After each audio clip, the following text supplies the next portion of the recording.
Olá, crianças. Nós vamos dar nossa continuidade aos nossos estudos. Estamos na nossa segunda aula de História, né?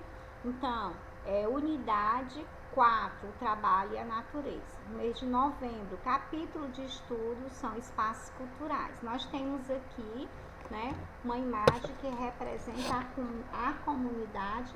Que tipo de comunidade é essa que você pode observar nessa imagem? Nós já trabalhamos a comunidade indígena, a comunidade quilombolas, a comunidade das ribeirinhas, comunidade dos caboclos e as comunidades dos caiçaras, né? Então, que tipo de comunidade é essa? Com base na análise dessa imagem, nós temos os caiçaras, né? Então, são um povo que vive no litoral brasileiro, né? Essa comunidade vive no litoral brasileiro. Então, vamos estudar a nossa unidade 4, né? Vamos revisar alguns conteúdos que nós já estudamos para dar continuidade aos nossos estudos. No nosso capítulo 2, da página 200, nós temos aí, o capítulo 2 está relacionado aos espaços culturais. Nós falamos em comunidades tradicionais. As comunidades tradicionais são justamente as que eu falei anteriormente, que são os indígenas, os quilombolas, os ribeirinhos, os caiçaras e os caboclos, né? O que essas comunidades têm em comum? O que eles têm em comum é o respeito pela natureza, porque eles precisam e retiram da natureza o que precisam para sobreviver. Então, nós vamos dar início na nossa página 2 e vamos falar um pouquinho dessas comunidades tradicionais, tá certo? Elas existem várias comunidades tradicionais do Brasil. Elas estão aqui há mais de centenas de anos, né? Então, são povos que têm culturas próprias e que usam a natureza como condições essenciais para sobreviverem, né?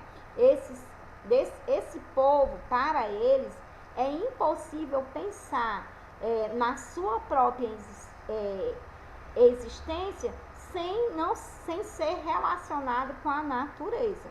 Por que eles pensam assim?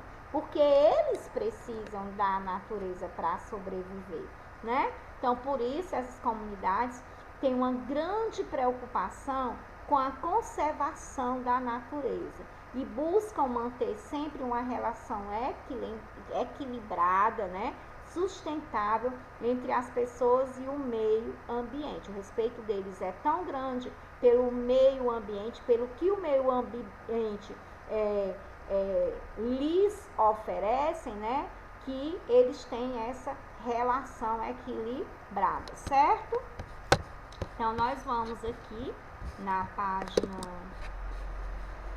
201 falar um pouco dos povos indígenas. Vocês estão vendo aí os indígenas, comunidades indígenas com características diferentes, quer seja no seu estilo, né, de acessórios, quer seja na sua maquiagem, né? Então, cada um tem a sua característica. Então, existem as comunidades indígenas, mas eles entre si se diferenciam em algumas coisas. Então, vamos falar um pouquinho sobre a comunidade indígena, ok? Então, você sabia que a comunidade são grupos de pessoas que compartilham a mesma cultura, a mesma história, as mesmas regras e os mesmos valores. Elas têm uma memória, né, e um passado em comum. Portanto, mantém uma relação de respeito, de troca, de reciprocidade, não é isso? Como será que as comunidades indígenas pensam como será que a comunidade indígena pensam sobre a natureza? Num capítulo anterior, né, nós falamos dos indígenas que têm consciência da importância da natureza para a existência deles, né? E por isso eles buscam ter uma relação de respeito e cuidado com o meio ambiente. É sempre bom lembrar que os povos indígenas também são bastante diferentes entre si, né? Eles têm costumes, línguas e culturas diferentes. Porém, todos os povos pensam a mesma coisa quando diz respeito à natureza, né? Ela é inseparável da vida, né? Eles pensam assim: os seres humanos e os não humanos pertencem ao mesmo mundo. Dessa maneira, os seres vivos estão todos ligados à natureza e dependem uns dos outros. Então, a questão do respeito dos indígenas também está muito associado também às comunidades que nós vamos estudar. A questão de respeitar, por quê? Porque eles necessitam delas, né? A natureza representa a vida deles, porque eles retiram da natureza o que eles precisam. Nós temos aqui um chefe, né, de cozinha muito famoso, né, que ele valoriza também valoriza muito a questão da natureza em si, o que elas nos oferecem com relação aos pratos que ele faz, né, os pratos que ele produz no seu restaurante, tá certo? Então a gente vai falar um pouquinho do paulista. Ele é mais conhecido por Alex Atala, tá certo? Ele é conhecido como seu chefe de cozinha mais famoso do Brasil. Ele tem um reconhecimento e ele é premiado internacionalmente por conta dos produtos que ele usa nos seus pratos, né? E os produtos que ele usa é justamente valorizando a cultura do Brasil, né? As regiões do Brasil, tá certo? Então, Alex Atala, ele ama a gastronomia, ele é brasileira, é um defensor da culinária regional, né? Ele valoriza os produtos e as receitas tipicamente brasileiras. Para ele, ninguém sabe mais sobre os produtos brasileiros que os povos tradicionais. Por isso, Alex Atala tem várias parcerias com indígenas, com caboclos, com caiçara, né? Por quê? Porque ele sabe que esses que compõem as comunidades tradicionais, eles vivenciam, né? Eles vivem desses produtos que a natureza oferece. Então, esse chefe de cozinha já escreveu vários livros e viaja o mundo todo para divulgar os produtos das florestas brasileiras, formas de como preparar e a importância da preservação dessas florestas. Então, esse daqui é o chefe de cozinha Alex Atala, que valoriza todos os produtos das nossas florestas, né? E trabalha com esses produtos e divulga, né, pelo mundo afora, já que ele é um chefe de cozinha considerado internacionalmente. Então, a alimentação dos povos indígenas. Os povos indígenas tradicionais dedicam boa parte do tempo aos alimentos, pois precisam primeiro colher ou plantar, caçar, pescar ou criar animais. Depois precisam prepará-los.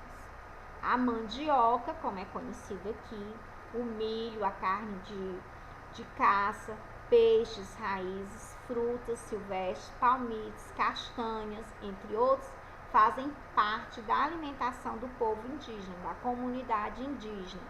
O tempo passou e o mundo se modernizou.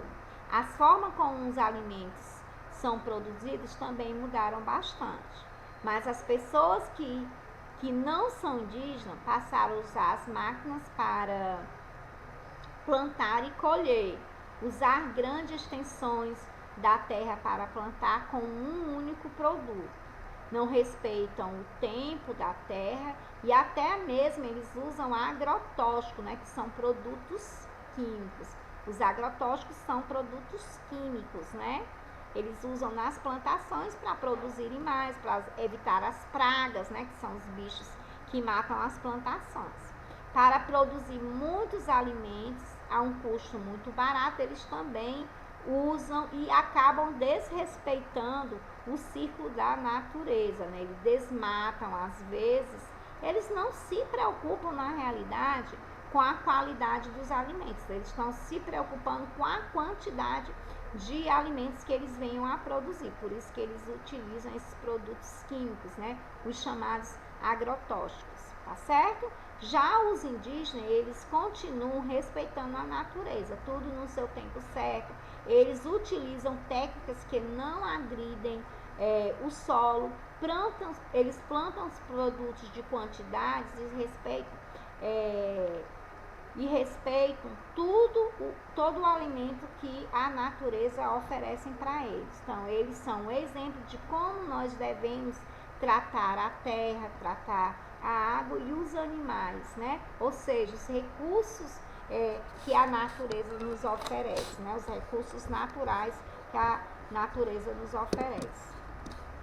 Aqui nós temos as comunidades quilombolas, né? Vocês estão vendo aqui um exemplo de uma comunidade quilombola. Durante muito tempo houve trabalho escravo no Brasil, nós já falamos sobre isso. Os escravizados têm a ver. O que é que os escravizados têm a ver com as comunidades quilombolas? Nós estudamos que os escravos, eles fugiam, né, não aguentando tantos sofrimentos, e eles encontravam nessas comunidades quilombolas o apoio, né, e um ambiente para viver, né, em paz no meio da natureza, certo? Nunca ninguém gostou de ser escravizado, você sabe disso. Ninguém gosta de ser escravizado, ninguém gosta de ser explorado. Mas muitas vezes existiam os escravizados que fugiam, né, para sobreviver. Então, eles se escondiam em lugares chamados os quilombos. Por isso que as comunidades eram chamadas de comunidades quilombolas, certo? Nos quilombos, os escravizados, fugidos, levavam uma vida de liberdade e dignidade, coisas que eles não tinham, né? Pois eles plantavam, eles colhiam, eles pescavam e viviam em comunidade, juntos uns aos outros. Existiam quilombos urbanos, mas na grande maioria eles ficavam no meio das florestas. Por que será que eles ficavam no meio das florestas? Eles ficavam no meio das florestas porque eles viviam escondidos, né? Eles vinham fugidos de surra, eles vinham sofridos, não suportando mais aquela vida, eles fugiam. Então, os quilombos precisavam das florestas para sobreviver, por isso estabeleciam uma relação de respeito e harmonia com a natureza, né? Eles também respeitavam a natureza, assim como os indígenas respeitam. Aqui nós temos o exemplo, uma casa, né, dos quilombolas. Elas têm características, são próximas à natureza, mas eles têm em volta uma cerca. Vocês vão ver que a característica que diferencia as casas dos quilombolas é justamente do caboclo, é justamente essa cerca que tem na comunidade dos quilombolas, tá certo? Então, as comunidades quilombolas continuam mantendo uma relação muito especial de respeito com a natureza, bem como de preservação e transmissão de conhecimentos. Muitas comunidades produzem artesanatos, remédios e cosméticos com elementos da natureza, mas eles evitam desmatar a floresta. Eles recolhem os produtos que caem no chão, diferente de outras pessoas que a gente vê aí agredindo o meio ambiente, né, gente? Então, nós citamos na comunidade anterior os caboclos, né? Nós vamos falar agora sobre a comunidade dos caboclos, tá certo? Eles são conhecidos, né? Passam de geração para geração os seus conhecimentos. Existe um dia específico para o dia do caboclo, que é o dia 24 de junho. Então, se existe esse dia específico, onde se faz lembrar a comunidade dos caboclos, é porque eles têm uma importância fundamental na existência deles, né? A existência deles é importante. Vamos ver porque que eles são tão importantes e foi criado até um dia para eles. Então, os caboclos vivem principalmente da pesca, da pesca e do extrativismo, né? Eles buscam retirar recursos naturais com baixo impacto ambiental, tentando interferir o mínimo possível na natureza. Eles colhem frutos e castanhas e coletam látex das árvores. As comunidades caboclas são também importantes para a região amazônica, que no estado da Amazônia existe até o dia do caboclo, como eu falei, que é o dia 24 de junho, tá certo? Então, vamos falar um pouquinho, né, mais uma vez sobre as comunidades ribeirinhas. Vocês estão vendo aqui as características das pessoas que vivem nas ribeirinhas.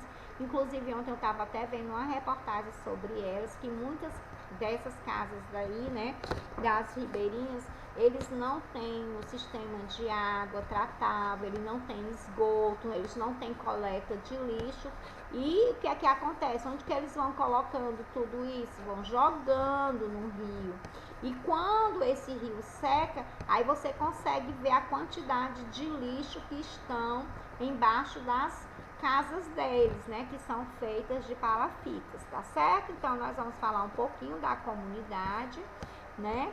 Então, existem muitas formas de pensar, de comer e de viver no Brasil, né? Vocês perceberam aí com as comunidades que nós estudamos. Você já reparou na quantidade de água do nosso país? Você já conseguiu reparar na quantidade de água do nosso país? Pois é, a comunidade ribeirinha, ela vive dentro da água. As casas delas são feitas em cima da água, né? Então, milhares de pessoas vivem às margens dos rios brasileiros, com seus locais de moradia, de trabalho e de existência. Mesmo morando assim, em ambiente como esse, eles também têm as escolas deles, né? Tem os postos de saúde que nós vamos ver em seguida, tá certo? Então, os ribeirinhos também têm uma ligação profunda com a natureza, especialmente com a água, né? Porque já que eles sobrevivem da água, né? Eles vivem na água. O rio é como se fosse uma rua para eles. Então, eles precisam do rio para simplesmente tudo, né? Eles precisam para se locomoverem, eles precisam para fazer sua higiene, eles precisam para sua alimentação e para o trabalho. Como eu falei anteriormente, eu vi ontem na reportagem que a parte das higienes que eles fazem, muitos vão lavar roupas em locais distantes porque não tem um espaço que ele possa pegar água tão fácil, né? Então, às vezes não tem energia. Então, eles vivem, é um povo que vive muito no sacrifício, né, gente?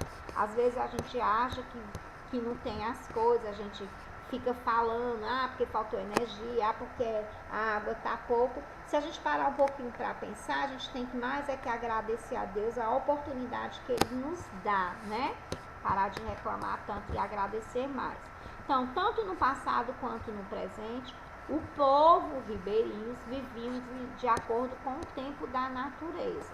Segue os períodos de cheia e seca do rio. Tem época que o rio tá cheio, né? Que chega a vir por aqui na água, que você não consegue ver essa parte de baixo da casa, que é só água. Mas tem época que fica seco, né? Então, eles têm uma relação de respeito também, assim como as demais comunidades, né? Em troca do seu sustento, que eles tiram da natureza, eles tiram do que a natureza lhe oferece, em troca eles protegem e cuidam do rio. Então, aqui nós temos um barco de locomoção, né, que faz a locomoção das pessoas, mas também eu estava vendo que os postos de saúde deles também são nesse estilo aqui, entendeu? Se locomovem, né? Então, apesar de dependerem do rio para se deslocarem, as comunidades ribeirinhas não são totalmente isoladas. Ela tem acesso à escola, posto de saúde, igreja, etc. Mas nem todos têm acesso à eletricidade. Você consegue imaginar, você já pensou, você na sua casa sem energia? Agora você imagina os ribeirinhos que vivem num ambiente como esse. A floresta em volta, né, a natureza em volta e a água embaixo. Sem água, sem luz. Tentem se imaginar natureza em volta, o verde, embaixo água e faltando energia. Sem energia, não é faltando, é totalmente sem energia. Vocês conseguem imaginar essa situação, gente? Então, vamos lá. Então, aqui nós temos, né, os ribeirinhos. Os ribeirinhos, nós já fiz as comunidades, Alex Atala, as comunidades quilombolas, os caboclos, viu quantos nós fizemos, os ribeirinhos. E agora nós temos outro exemplo aqui de casas da ribeirinha, né, que eles são sempre construídas de frente para o rio, um sinal de respeito, uma forma de homenagear, né. As casas são feitas de palafitas, que é uma espécie de madeira, né. Elas são construídas em cima de tábuas de madeira, o que evita que sejam arrastadas pela água ou inundadas quando o rio sobe. Por isso que são altas, né. E o rio sobe, né, gente. Existe um tipo de peixe que é muito conhecido, né, que é o pirarucu. É um dos maiores peixes de água doce, certo? Ele pode chegar até 200 quilos e até 3 metros de comprimento. É um peixe típico da Amazônia, gosta de água morna e tranquila e se alimenta de outros peixes da água doce. Esse peixe é capaz de engolir cobras, tartarugas e caramujo. Não é permitido pescar esse peixe. Em qualquer época do ano, ele é preservado por lei, né? É uma espécie de peixe que é preservado por lei. Por isso que ele chega a pesar esse tanto e ser tão grande também, né, gente? Porque ele é protegido, porque senão não dava tempo ele crescer, não. Então, as comunidades caiçaras são quem? São as comunidades que são formadas em volta do litoral brasileiro, né?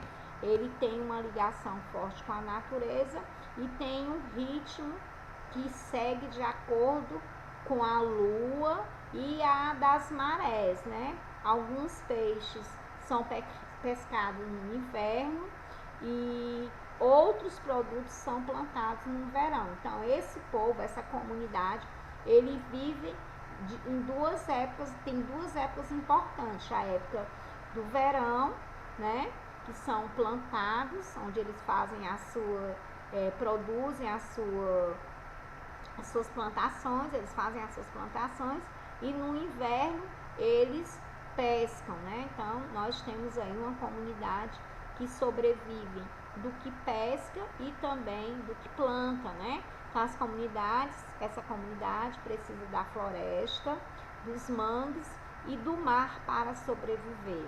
Da floresta tiram a madeira para as casas e canoas, né? Frutas, folhas para remédios. Do mangue e do mar, eles retiram a base alimentar e a fonte de renda, né, do trabalho deles. Eles trabalham, a fonte de renda vem do mar, né? A umidade, os ventos, o solo, as condições do sol e da chuva determinam a rotina desse povo. Por isso que na época do inverno eles pescam e na época do verão eles plantam, não é isso? Então eles já têm uma rotina a seguir durante o ano. Aqui nós temos as comunidades indígenas, quilombolas, os caboclos, os ribeirinhos, os caiçaras. Eles vivem em diferentes locais e têm diferentes culturas, mas eles têm características muito parecidas no que diz respeito ao cuidar, né, ao respeitar e a preservar a natureza. Nós temos o exemplo aí dessa criança aí. Quem planta amor, quem planta respeito, colhe bons frutos. No caso dessas comunidades aí, eles colhem um fruto que eles precisam para viver, que vem daquele ambiente que ele respeita, né? E nós finalizamos a nossa aula de história, né? Onde nós falamos das comunidades tradicionais, onde nós focamos o estudo das comunidades indígenas, quilombolas, ribeirinhas, caboclas, né? E os caiçaras. Tudo que semeamos, certamente colheremos. Então, se eu semeio amor, se eu semeio respeito, é justamente o que essa comunidade, ela está semeando o quê? O amor e o respeito à natureza, e a natureza está devolvendo para ela o que ela precisa para sobreviver. Vamos ser como essas comunidades aí, vamos semear amor, respeito, união para colhermos os frutos maduros do que nós semeamos. Um beijo, fiquem com Deus e até a próxima aula.